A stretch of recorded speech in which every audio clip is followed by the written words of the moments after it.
we're in south central Oregon, east of the Cascades, about 40 miles north of the California border. So the Sycan Marsh Preserve, which we're standing here on, is in the headwaters of the Klamath River, which flows into the Pacific Ocean.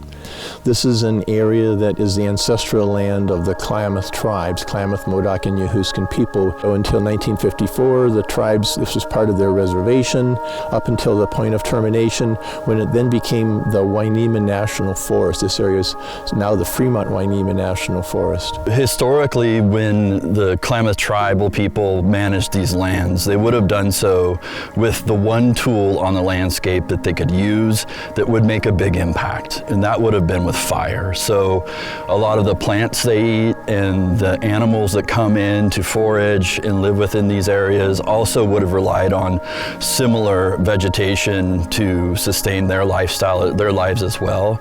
So it was important to use prescribed fire in a way that would enhance their foods and bring in wildlife that would also be used as food.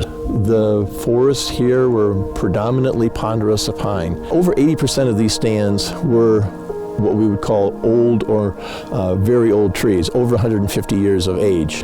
The fire regime or fire frequency in here was probably at a range from like 3 to 30 years. The fire regime was important as it was part of the recycling of nutrients, but also removing some of the understory. Historically, when these lands were managed by native peoples, they would have used fire to limit the vegetation on the landscape, and it would have ended in situations where we have large old trees in a more open nature.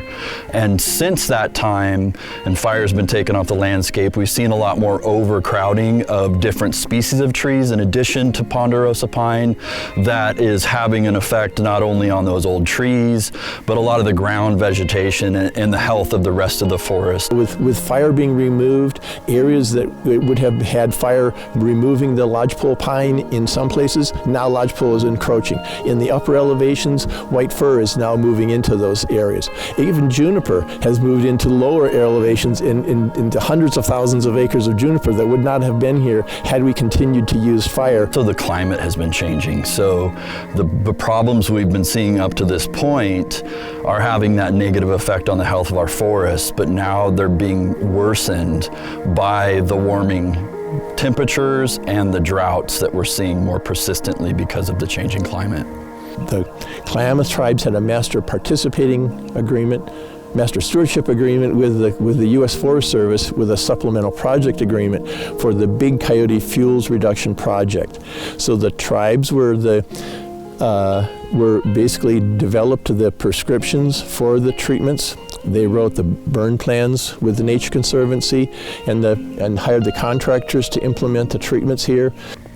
I think what the tribes are bringing to the table are a lot of histories and traditional ecological knowledge, where the people that have lived on these lands for millennia are still here, and they're still living on these lands, and they've seen the changes over their lives and their parents' lives, and understand the difference between what our healthy environment used to look like versus what it looks like now. So this is a prescription with the resulting effects of a harvest in 2016, prescribed fire here in 2019.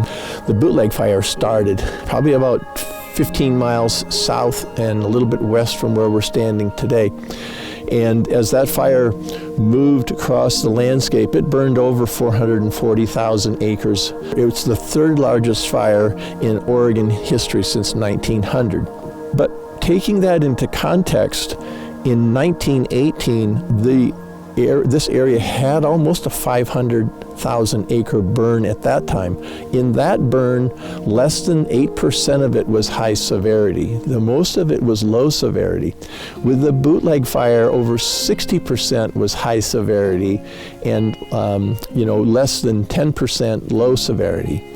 Where the bootleg fire burned onto Sycan Marsh Preserve, about 12,000 acres were burned there.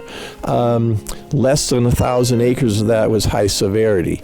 And those were in areas where we had done no treatments. Putting fire back into these these stands, the forest is actually starting to store carbon in the soil itself. So we have this two-pool carbon storage system. One is in the trees, and of course most of those carbon storage in the trees is actually in the roots. More is underground than above the ground. But then we also have the soil storing carbon themselves. And we're seeing that happen in a much shorter period of time, like a tenth the amount of time with prescribed fire than where we don't have prescribed fires. We're actually seeing what these soils are called, most of these are andesols. We're converting andesols to mollisols. Mollisols store more carbon. So within a number of years after we use controlled burning, we're actually seeing mollisols, and we've actually quantified that over the last few years here using soil scientists and others to quantify those relationships. Where we're not using controlled burning, the soils don't seem to have that conversion to mollisols. So there's storage of carbon in the soils, there's storage of carbon in the trees. We're talking about a two-pool carbon storage system. We're actually finding that 1 acre of these older trees will actually have almost 10 times the storage of carbon that the younger stands will have, and that the growth is still occurring. So by providing the opportunity for these ponderosa pines to release or to put on more growth, as we've opened up this stand, put fire back into it, made those nutrients and water available for these trees to grow, we've actually seen an increase in growth in these older trees, and actually continue to have them stay alive, where in the drought areas where these treatments aren't happening, these trees are actually dying. By using controlled burns over multiple years, actually almost 20 years of burning, by the time we get to our second and or third burn, the amount of emissions is significantly reduced, maybe a tenth of what it was when we burned the first time through those same areas. If we looked at this forest structure before we did our work, we were talking there are more trees, but they're smaller trees which don't have the same storage capacity and higher density, which actually puts these forests more at risk. So with our work, we're looking at restoring the forest, but having these large storage carbon systems continue to be perpetuated for the next hundreds and hundreds of years. We have to get active, and we have to be very active now. We have millions and millions of acres of forests, and I think a lot of these dry forests and how necessary fire is in those forests, and have to question how are we going to be able to scale up and get fire out on the land in a way that it makes a difference. My opinion is if we don't implement prescriptions like this, we're basically on the verge of losing our forests in eastern Oregon. I have a lot of concerns about that, but I think that there's a lot of small communities, there's a lot of people that are looking for work, they're looking for things to do, and they want to be part of the solution.